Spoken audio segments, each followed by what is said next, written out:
Hi, in this tutorial I would like to show you how to add outline in text and objects in Inkscape.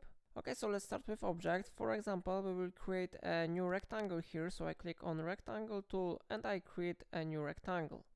After that we need to click on selector tool and then we select our object and we go to object, and here we have something like fill and stroke. By the way, you can use the shortcut Shift Ctrl F to open these settings. So I click on this option. And now we need to go to stroke style, and here we need to change value of width. So for example, I will type here 5.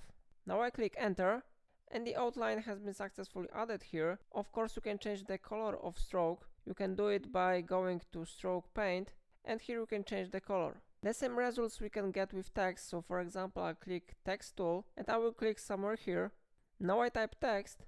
And maybe I will change the size of this text. So for example, I will do it bigger. Okay, so now the same process, we need to go to stroke style and here we need to type width. So I will add here the value. For example, it will look like that. And you can go to stroke paint and change the color to another one. We need to change saturation, and here we have lightness. For example, I will choose something like that. And like you see, outline has been successfully added to the text and to the object. And that's everything in this video. If I helped you to do it, remember to like this tutorial and subscribe my channel. And that's all. Thank you for watching.